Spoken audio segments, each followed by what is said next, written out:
जी आपल्याला तळहाताच्या फोडाप्रमाणे जपते ती आपली आई असते।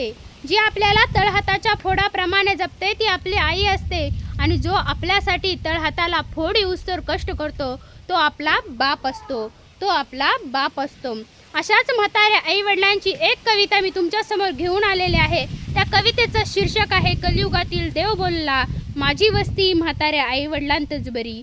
आता बघूया कोण करतं माझी सेवा खरी। तर चला कवितेला सुरुवात करूया। कैरी पिकली की तोच आंबा आणि जीव परिपक्व झाला की तोच देव। म्हणजेच आपल्या घरातील म्हातारे आई वडील देवाप्रमाणेच असतात। त्यांना पूजलं की देव प्रसन्न झाला म्हणूनच समजा। त्यांना पूजलं की देव प्रसन्न झाला म्हणूनच समजा।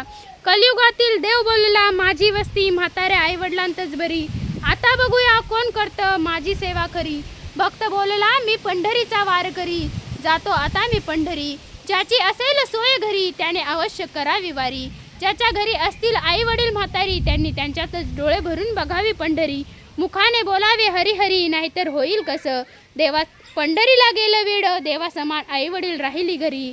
फुकटच दिलं पायाचं भाडं, फुकटच दिलं पायाचं भाडं। आता तुम्हीच ठरवायचं दगडाच्या देवासमोर डोकं आपटायचं की म्हाताऱ्या आई वडिलांना जीव लावून खऱ्या देवाला प्रसन्न करून घ्यायचं। आता खरंच तुम्हीच ठरवायचं दगडाच्या देवासमोर डोकं आपटायचं की म्हाताऱ्या आई वडिलांना जीव लावून खऱ्या देवाला प्रसन्न करून घ्यायचं।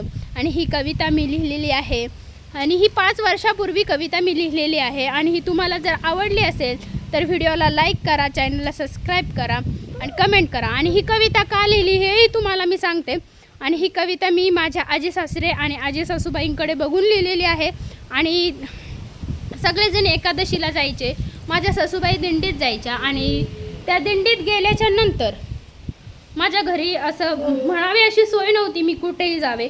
एकादशीच्या दिवशी मला सगळे म्हणायचे चल आपण एकादशीला जाऊया आणि मग आपण तिथं देवाला जाऊया। त्यावेळेस पण माझं आवरत नव्हतं कारण माझ्या घरी 7-8-9 माणसं होतं, त्यातली आमच्या सासूबाई जायच्या, माझी छोटे छोटे मुलं होते, शेतातलं काम होतं, त्याच्यामुळं मला कधीच जायला जमलं नाही। मी लग्न झाल्यास एकादशीला कधीच कुठेच गेले नाही। आणि मग मी काय करायचे, नाराज न होता म्हाताऱ्या आई वडिलांची म्हणजे माझ्या आजी सासऱ्यांची आणि आजी सासूबाईंची सेवा करायचे ठरवायचे। आणि जेव्हा माझी खिचडी वगैरे करून व्हायची तेही वेगवेगळे फळं वगैरे आणायचे आणि मग आम्ही सगळं मिळून पहिलं ताट आजी आजोबांना द्यायचो आणि मी त्यांच्याकडे बघत म्हणायचे, आता माझे विठ्ठल रुक्मिणीला निवद पोहोचला, माझे विठ्ठल रुक्माई जेवले असं म्हणायचे।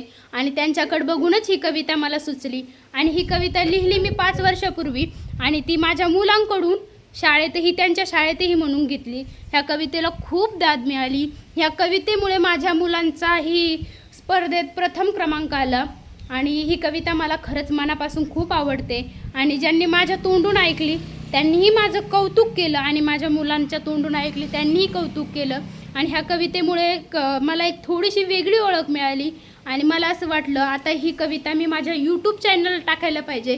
इथून मागे माझा काही यूट्यूब चॅनल नव्हता पण आता माझं यूट्यूब चॅनल आहे, म्हणून मला असं वाटतं ही कविता इतरांपर्यंत गेली पाहिजे। आणि ही कविता का गेली पाहिजे तर मी ज्यावेळेस ही कविता पुन्हा पुन्हा म्हणायचे, पुन्हा पुन्हा ऐकायचे, त्यावेळेस मला आजी सासूबाई आणि आजी सासरी खूप म्हातारे होते। आमचे अण्णा 90 वर्षाचे असताना वारले, पण त्यांची सेवा करायचं समाधान भेटायचं आणि ती कविता ऐकल्यावरती अजूनच सेवा करावी वाटायची।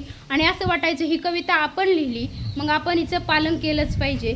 म्हणून मी ही कविता माझ्या मुलांना पाठ करून घेता बी म्हणायचे, ऐकायचे आणि त्यामुळे त्या कवितेमुळे माझ्या जीवनात खूप सारे बदल झाले। त्यामुळे ही कविता माझ्यासाठी लकी आहे।